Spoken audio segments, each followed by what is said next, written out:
Alright guys, what is going on? We are out on Smith Mountain on a Saturday, which is not normal. Usually out shooting a wedding or doing some videography stuff, but we're gonna slide out here for a little evening bite, see if I can't show you guys some baits, areas, depths, hopefully a big one or two, and some deep summertime fishing. We are almost in August at Smith Mountain, 80 to 83 degree water temperature, bright sunny days, crazy hot. You know, wearing these sun shirts, trying to keep your skin protected. But we're gonna go toss around big worm, football jig, Carolina rig, drop shot, maybe a little top water. We'll see as the night goes. As you guys can see, I am not in my boat. I am in my buddy Paul's. My boat is still getting rigged up with the new motor, so gonna have it this week. But please sub up on the channel. I'm a guide on Smith Mountain, and hopefully bringing some more content to you guys specific to this lake and kind of the area. So let's see what we can do on some deep summertime stuff.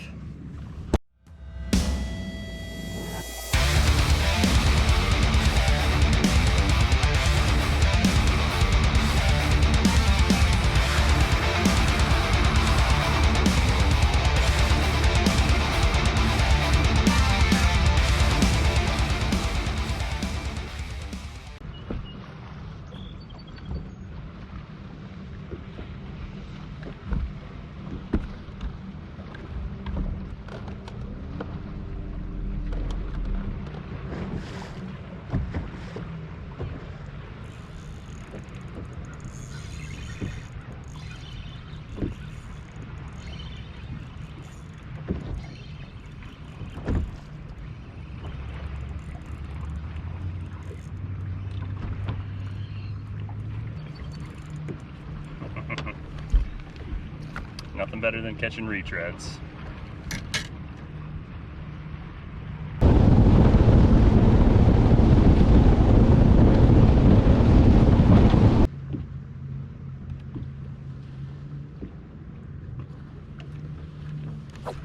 Oh. Carolina rig 1, me 0, like always.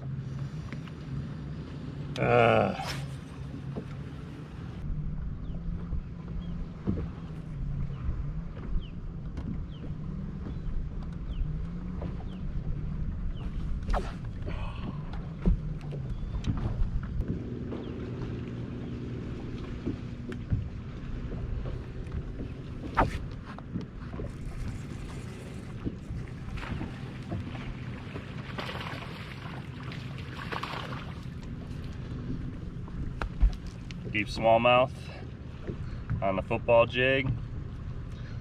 Looking on live scope, looks like there's about 8 or 10 of them out there in about 16 feet.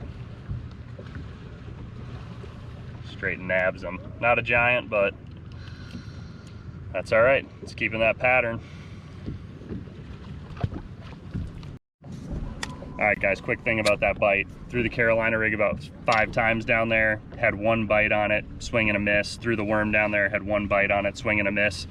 Picked up the football jig, second cast right into the school, donk, got hit super hard. So rotating those baits in the summer is a big deal. You know, a lot of the pros talk about they have a rotation that they go through on baits, so make sure you're doing about 3, 5, 7 casts. And if you're not getting a bite, switch to something before you leave. Summertime fish are really finicky on what they're actually eating, but you can dial it in pretty quick. So we're gonna chuck this down there again, see what happens. All right guys, I'm gonna try to see if I can show you on live scope how these smallmouth are setting up. So we're on a main lake point, nice rounded point. There's a tiny little bit of rock out there. You guys can see it on live scope right up in here, this kind of rough spot where we get some shading. And you can see we've got a smallie sitting right there. And I'm gonna move the live scope just a little bit. A little bit of rock up shallow on it. But we're looking for that drop is where they're sitting at. There we go. You guys can see we got probably 2 fish out there. And they're sitting right on this big drop because the water's getting a little warm. At night they'll probably scoot up on this on the shallower rock, but as far as live scope goes, there's a big one sitting right there on that rock with that kind of sparkly return, we call it. So we'll make a few more casts on that one and then roll up out of here.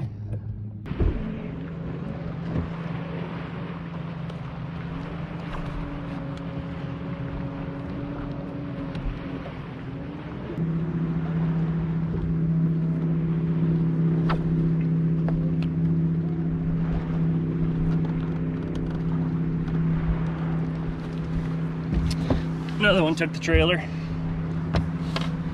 which is crazy because it's a pretty small jig, but this point's loaded up, so might trim the skirt a little bit. Trailer's already pretty small, and we'll try again. If you guys don't, I always try to have some sort of fish smelling attractant or something in the boat. If the bites slow down a little bit, just give yourself just a little dip. This is Pro Guide Smelly Jelly. It is rank. Do not get it on your hands, and you do not need a ton on your bait. So Smelly Jelly is a great one. Haven't tried bait fuel yet. There's a few other ones, but always worth adding a scent just to try to see if you can get an extra bite or two. All right, guys, just want to show you again, we are out on just a long tapering point that's dumping into the main river channel. I'll do some mapping stuff on the way. It's got a little bit of brush on it, a little bit of rock, but you guys can see we're kind of in that 17 to 20 foot range, and they're just chilling on there on the bottom. So I'll show you guys what this looks like on the actual, topography, but this is what we're looking at, going into August. These fish are moving out. They're gonna sit in this 18 to 20 for a couple weeks, and then they might go a little bit deeper, but they're just kind of chilling in the thermocline, in the chill water. So that's what they look like on live scope.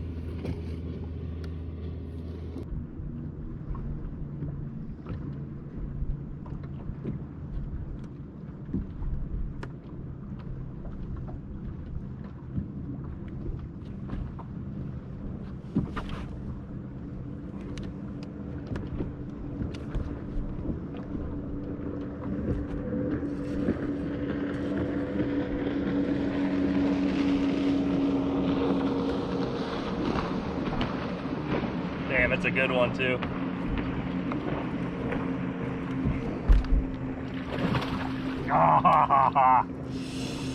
Oh, I thought I was stuck in the brush, had her the whole time.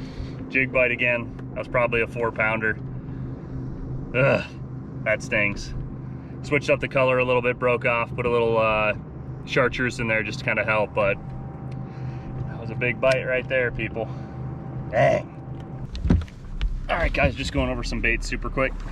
These are deep water staples, not just on Smith Mountain, but pretty much anywhere. First one's pretty straightforward if you guys can see it. This is a Dobyns half-ounce jig with this is their smallmouth, or sorry, not smallmouth, spotted bass special jig. It's got a 4-aught Gamakatsu hook on it, Strike King trailer on there, but just something brown, green. Half-ounce is light enough to still kind of bounce around the rocks and get that stuff going. So that is number one. I'm throwing it on a new rod for me, kind of a little bit of a present for me for working hard, but this is an Xtasy Series 755 split grip DC. It's got 18-pound Sunline on it. It's probably the best rod that I've ever held in my hands as far as sensitivity. Another quick one, while this pontoon completely cuts up the spot that I'm trying to get on, is the old big worm. So this should be pretty straightforward for you guys. This is an old monster. Doesn't need to be a monster-sized worm, like 10, 12 inches. It can be a 7-inch, a 9-inch, anything like that.